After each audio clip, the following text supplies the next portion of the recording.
a lot of these discussions on the new currency of BRICS, talking about the need to defeat the dollar. Nobody wants to defeat the dollar. Nobody wants to undermine any economy within this paradigm. It really is about allowing every economy in the world to deliver its own contribution in a multipolar setting. And that, I think, is something that is very crucial, and something that should provide also for developed economies their niche, their possibility to lead in certain sectors, to, just as they did before technologically, to lead, to provide assistance to developing world. And that is the paradigm that I think should work going forward. Every economy having its capability to deliver for the global good.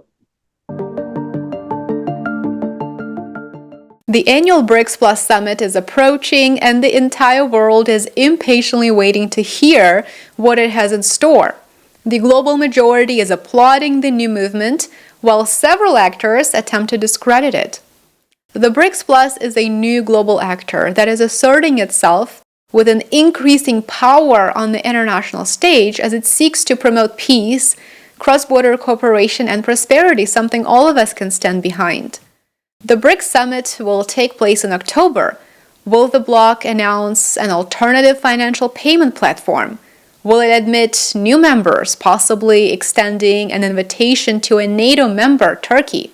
How will the BRICS Plus nation states align their economic and possibly foreign policies to form a united front, something that they do need in order to move forward in a cohesive manner towards a new multipolar world?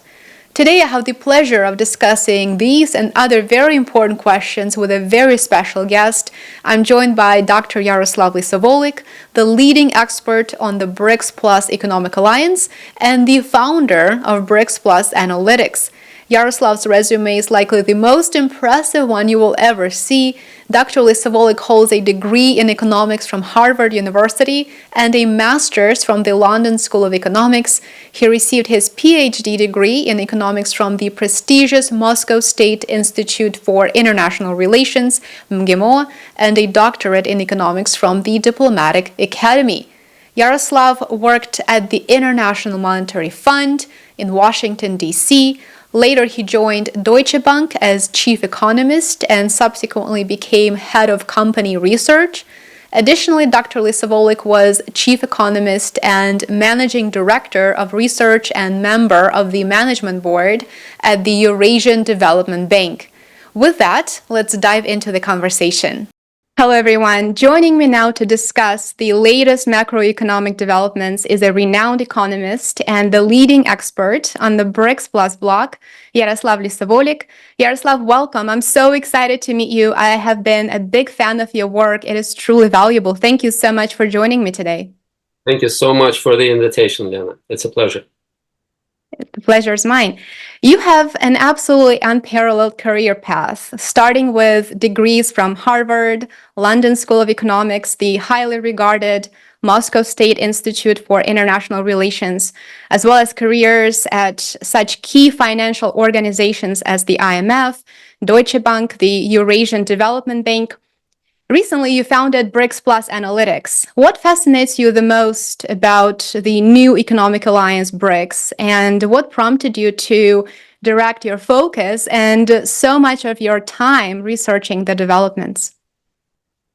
Yes, well, for me, BRICS has been a key focus, I would say, a key theme, I would say, since 2011, 2012. And since then, I was thinking about concepts such as BRICS Plus, concepts that would provide a greater outreach from the BRICS core economies to other developing economies throughout the world. And I saw early on the tremendous potential that BRICS Plus could present to the developing world as a platform of development, as a platform that would render the economic cooperation amongst the global South economies more structured, more organized, if you will. Because when you look at the developed world, clearly it has already crystallized in a way into very organized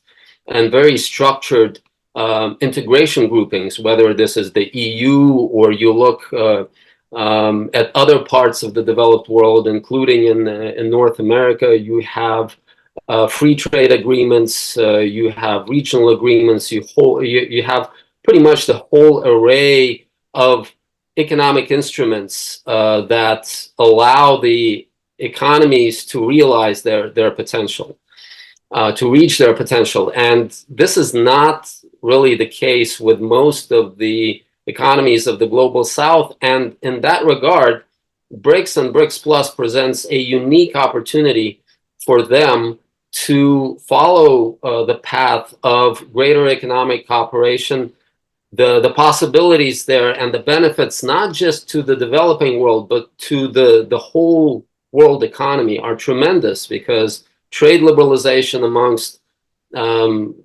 developing economies would be tremendously beneficial for them, for their development, but also for the broader economy. It would provide a very important impulse of greater openness and trade liberalization during the time when we clearly see that protectionism is one of the key issues, one of the key problems. And, you know, there's also tremendous growth potential, tremendous potential for technological development that could be boosted through South-South cooperation. And at the same time, I also think that it's very important to think about BRICS and BRICS Plus as platforms that also have an outreach to developed economies as well. That these are not exclusive clubs that are, reserved only for certain categories of economies. These are the platforms that potentially can provide certain possibilities for cooperation to any single region, any single economy in the world. The last couple of years have been absolutely impressive for the BRICS Plus, even though they've received so much criticism. But I think the development and the scale of growth have been unparalleled. Not only did the bloc expand, but also its combined GDP surpassed that of G7 in terms of purchasing power parity. And through the end of this year and the following year, I believe, if I'm not mistaken, but please correct me, the economies of India and China are forecasted to outperform G7, and that is according to the IMF forecast. What is behind the relative economic decline of the G7 group and a better than expected growth of the emerging economies of BRICS Plus? Well, if you look at the drivers of economic growth, normally economists separate these drivers into labor, capital, and productivity, total factor productivity, they call it. And these three factors are, typically they have various shares of growth that they account for any single economy. And we see that for developed economies, there are issues, there are problems associated with pretty much every single part of this growth equation, whether this is labor, and clearly a lot of the developed economies have demographic issues, demographic problems. Not always is it easy for developed economies to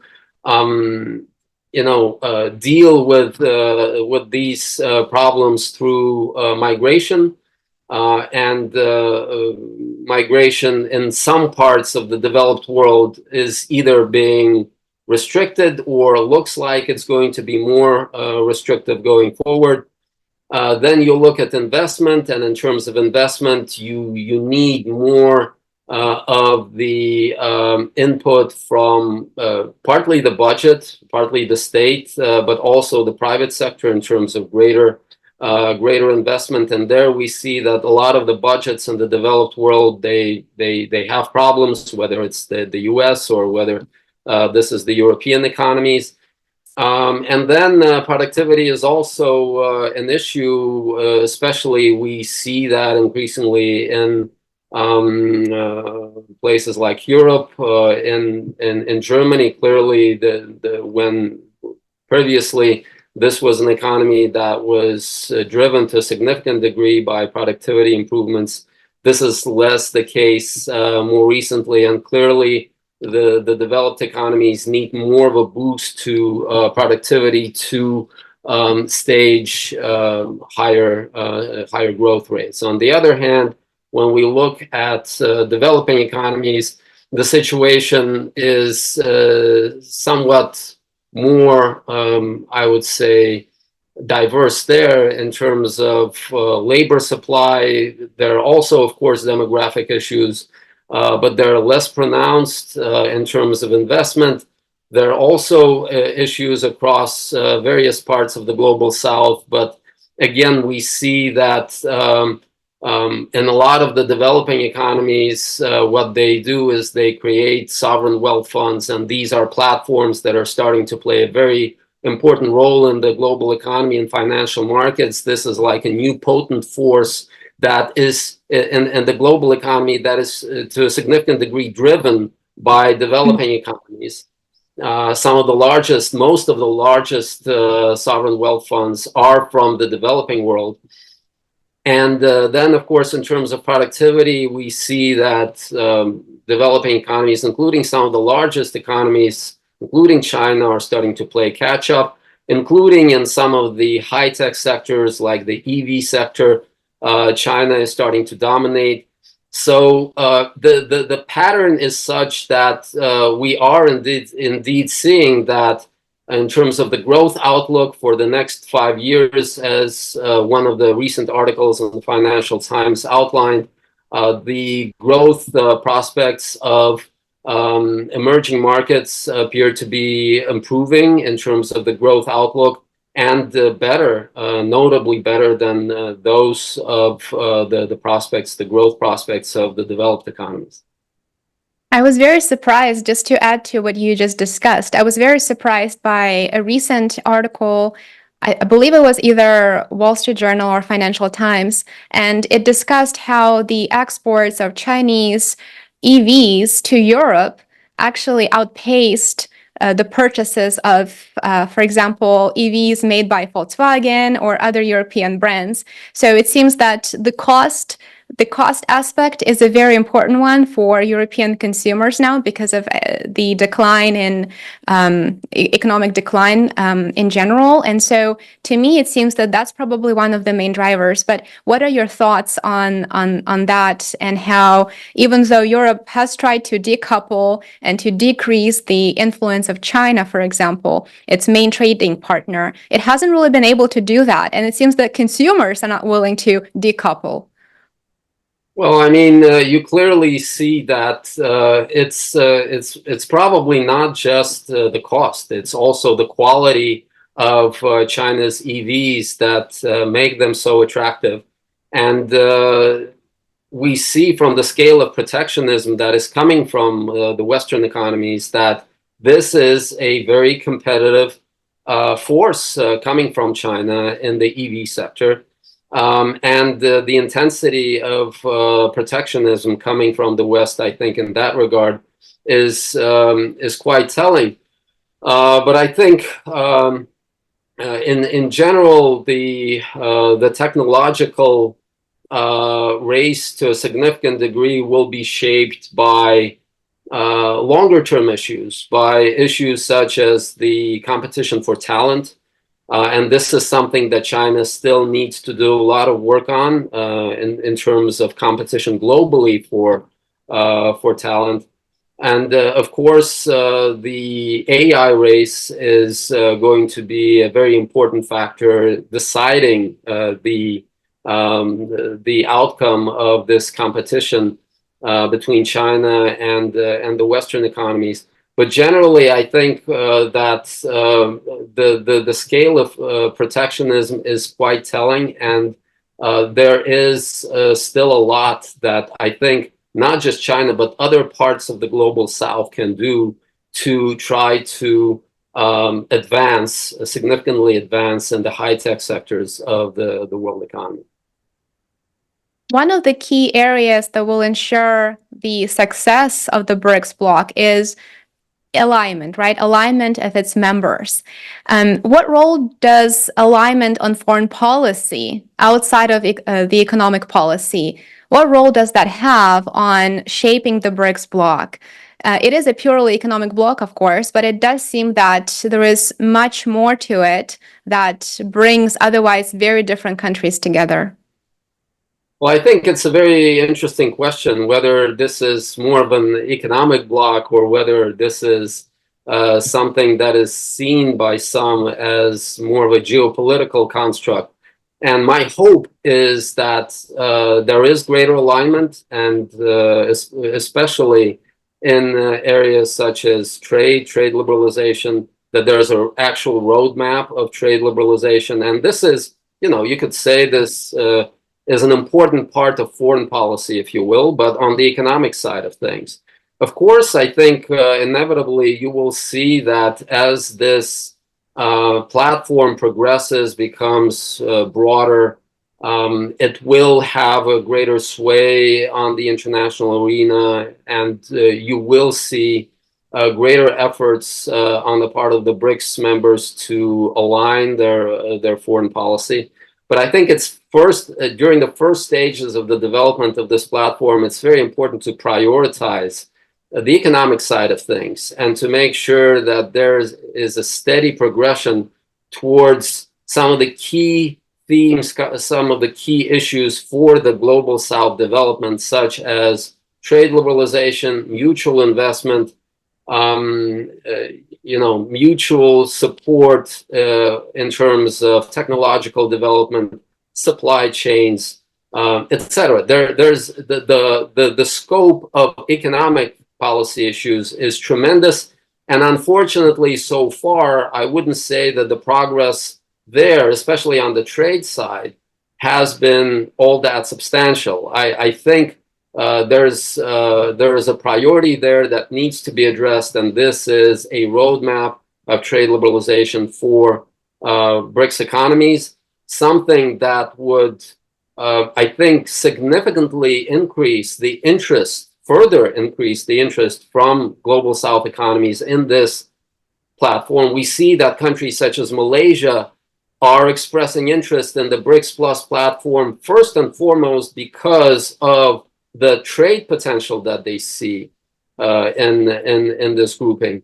So I think it's very important that there is this progression on the trade front, and then of course you also will see that as this trade issue is being addressed, given that trade policy in BRICS economies is increasingly conducted through the respective regional trade arrangements, their respective regional groupings, like in the case of Brazil, this is Mercosur, etc. That has a multiplier effect then, because more and more countries that are regional partners of core BRICS economies will be involved in the discussions and the cooperation, economic cooperation around BRICS and BRICS Plus. What do you make of the BRICS suspension of new membership? I think many of us were quite surprised to hear that.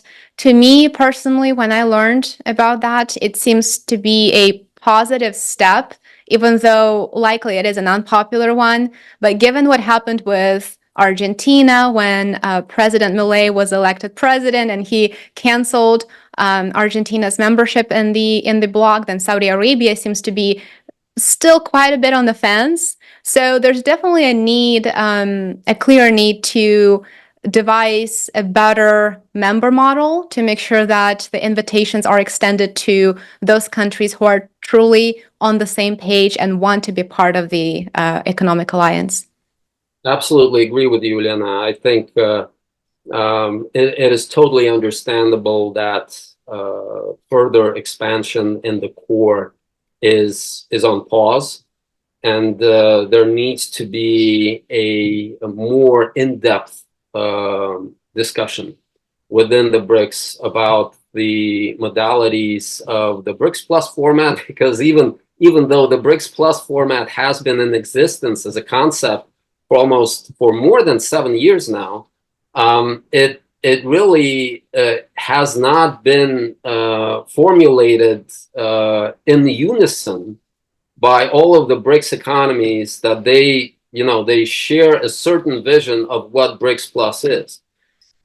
So there's some work to do on that front. And I think one of the promising venues in that regard, the concept of BRICS Plus that I proposed back in 2017, was to bring together the regional integration blocks of the respective BRICS economies. And then this would be very inclusive and comprehensive, etc. There's that discussion that needs to be undertaken. And there's, of course, also the discussion about how the core is to expand further. Is there a limit? Are there limits? Some of the officials from BRICS economies are now saying that there are limits to the expansion in the core. What are these limits? It would be interesting to see. I personally think that it makes sense for BRICS to be an open-ended structure, an open-ended platform, and not to set strict limits per se, but certain accession criteria, if you will, need to be formulated more clearly compared to those that we've already seen. I think it also makes sense for BRICS to send a certain signal to not just to the global South, but to the broader global community, that pretty much any economy can participate in a platform such as BRICS Plus, whether it's a small economy or a large economy. BRICS isn't about just the big guys, bunching together and discussing global issues, strategizing. It should be also open to small economies and maybe developed economies as well, or their development institutions. So these discussions need to be more pragmatic. They need to be more clear in terms of what the criteria are. And then perhaps after several years, we may see a further progression. Maybe now the sequence that we'll see is that during the BRICS Summit this year, there will be a new category of BRICS allies that is going to be created, the belt of friends, if you will. And then from within this belt that may comprise 10 or 20 perhaps economies, certain economies may graduate further to the BRICS core if certain criteria are being met. I think that kind of paradigm would probably make sense going forward. Absolutely. I think it definitely seems to be a reasonable way to address those flaws that the bloc encountered last year, for example. I think that that's a really wonderful way to hopefully mitigate future risks and those situations when an invitation was extended, but somehow things changed. Exactly. Because the world is changing so quickly. And speaking in geopolitical terms, the shift in power is definitely noticeable. So on the one hand, I can understand that certain things might change, but of course, for the benefit of the BRICS alliance, it makes perfect sense to really make sure that all members are on the same page with regards to how they want to move forward and who they want to see sitting next to them. Absolutely. And I think you also want to avoid a situation whereby you build up certain expectations on the part of the countries of the global South, and then these expectations of membership are not really met because there's not as much capacity to accept a lot of the economies in the near term. So I think the fact that the rhetoric is changing coming from BRICS officials, I think makes complete sense in this regard. And going forward, I think again, we will see that most likely the BRICS will continue to position itself as an open platform, but hopefully a platform that will also operate on the basis of very clear criteria of the accession of new members. In one of your recent articles, you discussed the role of the BRICS Plus as the integrator of the regions of the global South. And one of the main links that connects these countries is their interest to create an alternative financial system, a system that would not be used against them as a weapon, and something that they could use to benefit regional economies. At one point, there were reports of the BRICS currency being backed by precious metals or commodities. Is it still part of the perhaps long-term goal, a plan? And how realistic do you believe would that be? Well, I think we're seeing from the recent statements that are coming from BRICS economies that they are not really singing from the same songbook on the issue of a common currency. So the issue of the common currency looks like it's on the back burner, and it will have to wait probably at least several years before there's a discussion that is probably closer to the implementation stage. But at this stage, I think the focus is on clearly payment systems, on the use of national currencies, and the share of the use of national currencies of BRICS economies is rising. What is important in that regard then will be the foundation on which this use of national currencies is based, and that foundation has to be greater South-South investment and greater South-South trade. We are seeing this, including and especially amongst the core BRICS economies. We're seeing that bilateral trade between China and its main BRICS partners has been growing appreciably in the past several years, breaking new highs every year. And that is very encouraging also from the point of view of the possibility of building this framework of financial settlements amongst BRICS economies. I think the scope for the use of national currencies may also be amplified through this concept that I propose of the integration, not just of the countries, but of the regions of the global South. The regional payment platforms, the regional financial frameworks, the regional development institutions, all of these platforms, regional development banks, regional financing arrangements, may be used, may be employed in broadening the scope for the use of national currencies.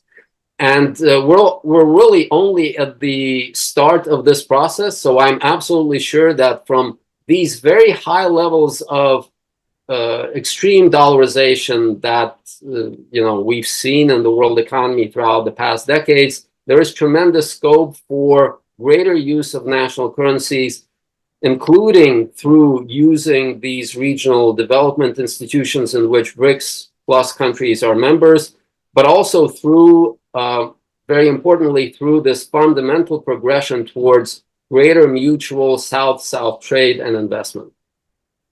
One of the most interesting, in my opinion, developments was Malaysia and Thailand applying to join the bloc. West Asia is increasingly becoming the focal point, I should say, with the US stationing its long-range missiles in the Philippines, and NATO is opening an office in Japan. So it seems that the area is definitely becoming an increasingly important one for the East as well as for the West. It seems that it would be in the best interest of ASEAN countries who, based on my understanding, really seek to remain neutral in terms of geopolitics. It seems that it would be absolutely logical for them to seek integration into the BRICS bloc.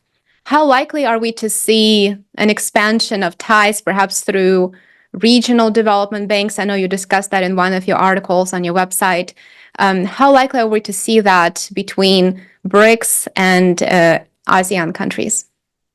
I think we're seeing more and more signs of cooperation between the ASEAN region and BRICS. And of course, the latest developments associated with Thailand and Malaysia applying for membership to BRICS is I would say, tantamount to a breakthrough in this process, even though in the preceding several years, especially since 2022, this process really took off when China relaunched its BRICS Plus initiative during its presidency in 2022.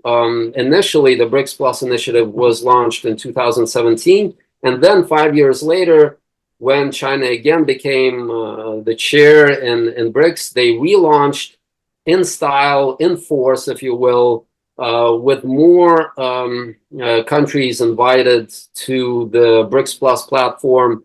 This time around, ASEAN was one of the regions that was most represented, I would say, in these BRICS Plus meetings in 2022. And then in 2023, when South Africa took over, there was renewed participation of ASEAN economies and BRICS Plus meetings. So there was a buildup of sorts, but now with very important economies of ASEAN, Thailand is one of the largest economies, I think the second largest economy in ASEAN, and then you have the economy. I think Thailand is probably number three, but these are some of the heavyweights in ASEAN. Malaysia is also traditionally, in the past, it was amongst the largest economies in ASEAN. In any case, these are economies that are key decision makers, I would say. Traditionally, they played a very important role in the bloc, and I would say, they provide a certain demonstration effect, a certain signaling effect with respect to some of the other economies in the bloc. The big question mark then will be around Indonesia, the largest economy in ASEAN. And I think with Thailand and Malaysia applying to BRICS and becoming more involved in the cooperation within the BRICS Plus framework, there is greater likelihood that at least within the BRICS Plus framework, Indonesia will become more active as well. And I will remind you that Indonesia also participated in a lot of these BRICS Plus meetings in the past several years. So I think within the various platforms that are likely to emerge within BRICS Plus, inevitably, I think we will see that some of the leading economies of ASEAN will participate actively. There will always be within ASEAN, amongst these countries, there will be the consideration on their part about the need for not just neutrality, but also unity in terms of how they approach certain alliances. And I think the signal from Malaysia in that regard is very important, that participation within BRICS Plus is not tantamount to a departure from the neutrality principle, that essentially this this participation within BRICS Plus is still possible, while at the same time Malaysia actively cooperates with developed economies, including with the U.S. in areas such as high tech, semiconductors, etc. So I think that demonstration effect is crucial, because it does show the possibility of neutrality being compatible with BRICS Plus participation.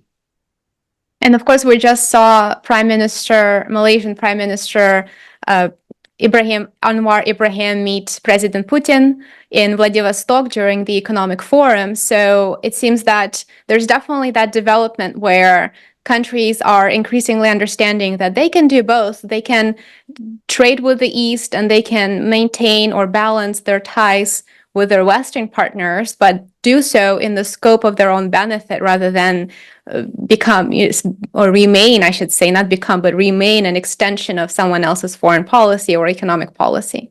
Even more importantly, Elena, I would say that ASEAN could become a key platform for greater outreach on the part of BRICS and BRICS Plus to the developed world. It could be this connectivity factor that really relieves some of the misunderstandings, misjudgments, and misconceptions regarding the possibility of BRICS and the developed world cooperating with each other, and the North and the South, if you will. I think those connectivity links are very important to build, and ASEAN in that regard is in a unique position to play that crucial role. Absolutely. With Turkey applying to join the BRICS Plus, That was a quiet historic move, and I have to ask your opinion on that as well. What benefits would you expect Turkey's membership bring in the context of strengthening BRICS plus geopolitical role as well as economic ties, perhaps trade routes and transportation routes? Yes, I think we will see, greater interest on the part of the economies in the region that are close to Turkey in the participation of this platform, because Turkey certainly plays a very important regional role. It has a global stature as well, of course. It is a member of G20 after all. It is among the largest 20 economies of the world. And growth-wise, we've seen in the past last year, they grew by close to 4.5%. This year, maybe, more than 3%. So decent growth rates. Certainly, there are issues on the macroeconomic stability side, with inflation being very high and the central bank needing to do still a lot of work to bring that down. But overall, this is a key regional player that I would say clearly strives to get access to a platform, an integration platform, as is the case with the accession or efforts on the part of Turkey to accede to the EU, so far unsuccessful, and hence efforts on the part of Turkey to seek other possibilities, other options in terms of platforms that could provide the benefits, the economic benefits of greater trade, investment, and the possibilities there for Turkey clearly are very significant because, again, a lot of the globally and regionally, we're seeing more and more trade and investment being redirected towards the south-south direction.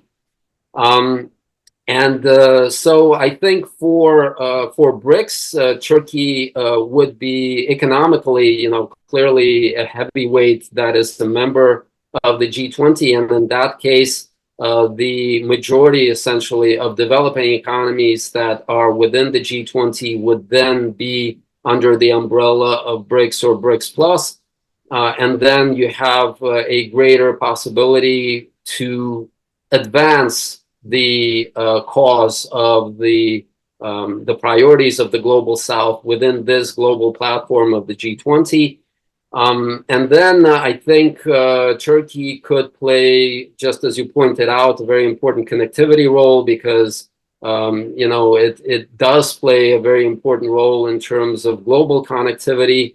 And there may be further scope to increase that role for Turkey because of the various trade routes that are now being explored in the north-south direction in that region in order to reduce the costs of transportation of goods within the region. So I think on that side, Turkey would deliver a very significant contribution as well. But for Turkey as well, it's a mutual benefit, just like for BRICS.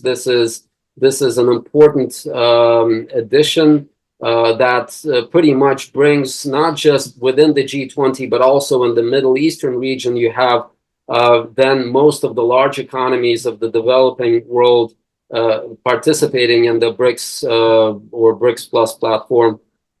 It's a mutual benefit both for Turkey and for BRICS.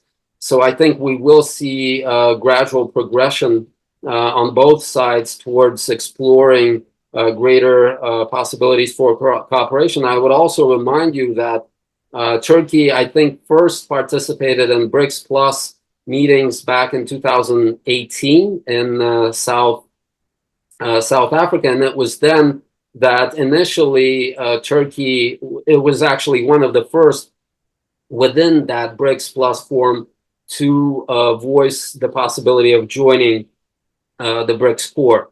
So clearly there's already a track record of sorts of mutual interest, mutual cooperation that has been explored. So I'm sure that we will see Turkey in some shape or form in terms of their participation in some of the BRICS Plus platforms that are to emerge in the coming years. Yaroslav, I know you worked at the International Monetary Fund, and I feel that you're the perfect person to maybe discuss very briefly the terms of lending. The IMF appears to seek policy changes, and I know that this is just a small portion of the sort of approach towards lending to emerging economies and to high-risk economies, but it seems that part of that is a desire to implement certain changes, certain domestic policy changes to make sure, based on the IMF website, to make sure that the repayment would be more assured. And that makes perfect sense just from the business perspective, of course. The new development bank, on the other hand, is quite different from what I can tell. I believe Dilma Rousseff at some point last year addressed this particular issue, and she said that we're not going to do that sort of thing. We're not going to push countries to adopt policies that they otherwise would not adopt in order to get financing from us. So, do you feel that this might be one of the main differences between the two approaches and between the two lenders? Yes, I think this is a very important question because certainly the BRICS platform needs to devise, and there have been voices around that in the past year, needs to devise an IMF analog of sorts, if you will, on its side as well. And there is already a prototype, if you will, and this is the BRICS contingent reserve arrangement, the CRA, the BRICS CRA, that is to play a role of an analog of the IMF, if you will, for the BRICS economies, but it hasn't really stepped in with funding. So far, it has been inactive, and it really needs to relaunch, a rethink, if you will. And in that regard, I think there needs to be more discussion within BRICS about how that platform, how the BRICS CRA would need to be shaped, how it needs to be equipped, and what conditionality it needs to have, and how different or how coordinated this conditionality needs to be with the IMF. Because certainly you see that there are a lot of economies in the global south that need funding and that would be very much interested in participating in the BRICS Plus platform if there was a facility, if there was an arrangement that, like the IMF, would provide the funding. In that regard, of course, the new development bank is different from the IMF. The new development bank is more similar to the World Bank. Those are the ones that need to be compared, and they are more similar in terms of their conditionality framework, in terms of their operations. And moreover, I can tell you that last year, the World Bank created a platform for regional development banks, for multilateral development banks, and within that platform, one of the banks that featured in this platform was the New Development Bank. So essentially, the World Bank and the New Development Bank are part of the same platform that was created to co-finance environmental projects, some of the key priority projects in the global economy. That cooperation, that linkage with the Bretton Woods institutions is very welcome and should be developed. Furthermore, there's another connection going from the IMF to the regional financing arrangements in which the BRICS countries are members. So for, I think, more than 7 years now, the IMF has been conducting regular discussions with the regional financing arrangements on how to, coordinate policies and how to improve their operations, exchange international best practice. So there are already these connections, and I think certainly if we do have a revitalized BRICS CRA, it should learn from the lessons, the mistakes, the many mistakes that were made by the IMF, but also from the advances and some of the advanced concepts that were created by the International Monetary Fund to create a framework for conditionality, which should be there. Of course, there should be conditions for any economy. But so far, unfortunately, on the side of the BRICS and BRICS Plus platform, there is no such institutionalized analog of the IMF. And this is, just as you mentioned before, this is one of the reasons why countries such as Argentina that are tremendously in need of greater funding, they were initially looking towards the BRICS Plus platform as the source of support, but then the decision, well, partly because of the electoral outcome, of course, as well, but also because of the lack of this capability on the part of the BRICS Plus platform to provide that funding. That was one of the reasons why Argentina is still not part of BRICS Plus. So there's a lot of work to do. I think, as we discussed on the trade front, in terms of trade liberalization, in terms of greater coordination amongst the regional financing institutions, and this is something that, just like what the IMF is doing with these financing institutions, the BRICS CRA could do, and the BRICS Development Bank, the new development bank, could be a coordinator for the regional development banks of the Global South. The same the BRICS CRA could do with respect to the regional financing arrangements of the BRICS Plus economies. And then the BRICS CRA will need to devise a framework for, maybe conditionality, maybe for how the assistance is to be provided to developing economies, but also analyzing the risks in the global economy, providing advice, providing support to developing economies on how to deal with potential shocks to their economies. This technical support will also be very important coming from the BRICS Plus platform. And one last question. One of the big events this year is, of course, the BRICS Plus Summit that is going to take place in Kazan. It's just around the corner. It will be a major event for all BRICS members as well as prospective members who are looking into becoming part of it. What are your expectations with respect to the upcoming summit next month? And do you expect an announcement of perhaps still new members? Because I know countries such as Belarus and Malaysia, as well as Turkey, would certainly add to the appeal of the bloc for other countries to consider joining and perhaps aligning their trade policies and seeing benefits in becoming a BRICS member. What are your expectations with respect to the summit?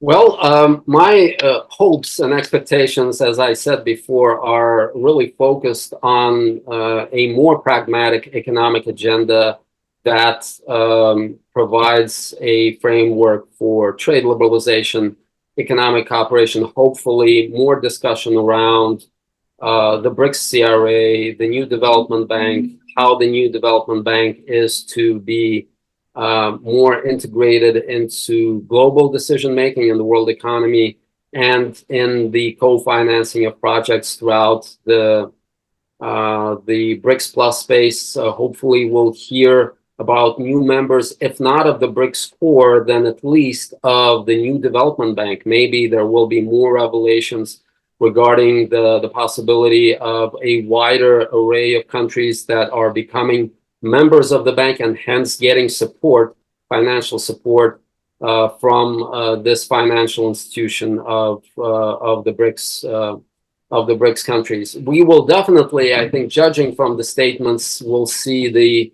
emergence of a new layer of friends of BRICS, and most likely we will see criteria with regard to how this belt is to be shaped, and what the composition of that belt is going to be,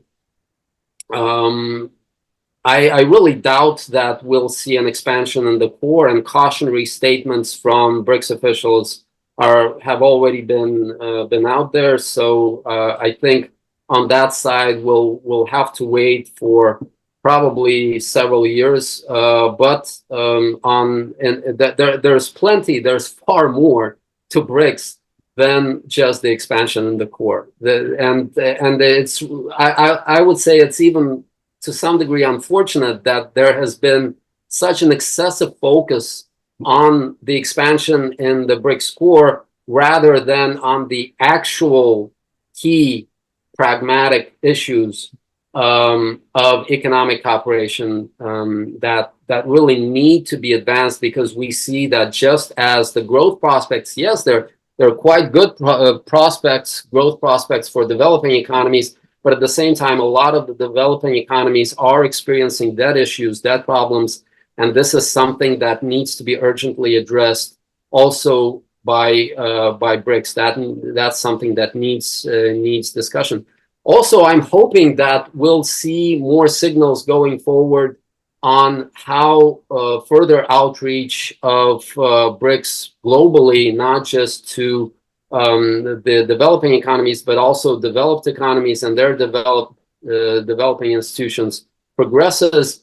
I think it's very encouraging that we're hearing that the new development bank of BRICS will participate in the G20 summit this year. So it's part of the set of financial institutions that is now participating globally on a global scale in global decision making. So this is a very important sign of progress, and I hope we'll see more, and I'm sure we'll see more. And I'm sure that BRICS will be increasingly a topic of discussion,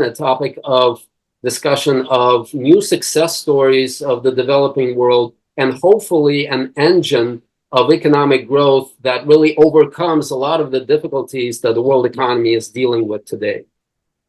I couldn't agree with you more. I think you touched upon so many important points. BRICS is certainly becoming the engine that the developing world needs to move forward, because the landscape is changing, the economic landscape is changing, geopolitically, politically, culturally as well. We see those shifts. And I think BRICS is able to provide that common ground, the sort of the basis for the emerging world to improve its standards of living, to be more mindful of how its decisions affect its economic development, and how its alignment and certain alliances that they form have a very long-lasting effect. And so hopefully we will see more expansion of the bloc, and we will see that the steps that they're taking right now to create that model that will ensure their success moving forward. Hopefully we will see positive news soon, and we'll hear those success stories in the near future. Absolutely. Let's hope that we'll see more success. And I think the success breeds its success, right? There's nothing as successful as success itself. So it's very important that during these initial stages of BRICS development, there are success stories of how BRICS assisted developing economies to overcome certain difficulties, to reach higher levels of development, to succeed in terms of certain projects or models of development more broadly. And I think it's also, just as you mentioned rightly, Liana, I think it's very important that BRICS positions itself as the truly unique open platform that in a way provides a possibility for the global economy to have a relaunch of sorts after all of the failures of the past and the problems and the increasing frequency of economic crises, that there's a relaunch of sorts that, brings together all of the economies in the world, that it really also provides the possibility for developed economies to deliver their contribution. I think a lot of these discussions on the new currency of BRICS, talking about the need to defeat the dollar. Nobody wants to defeat the dollar. Nobody wants to undermine any economy within this paradigm. It really is about allowing every economy in the world to deliver its own contribution in a multipolar setting. And that, I think, is something that is very crucial, and something that should provide also for developed economies their niche, their possibility to lead in certain sectors, to, just as they did before technologically, to lead, to provide assistance to developing world. And that is the paradigm that I think should work going forward. Every economy having its capability to deliver for the global good. Yaroslav, thank you so much for the insights that you shared. Here in the United States, not many people understand the role of the BRICS Plus and the role that it's taking in shaping the new world order, and how it will eventually affect them as well. So I learned so much from you today, and I would absolutely love to have you back on again to continue this discussion. Thank you for coming back today. With pleasure, Lena, and thank you very much. I really enjoyed the discussion. Thank you very much indeed.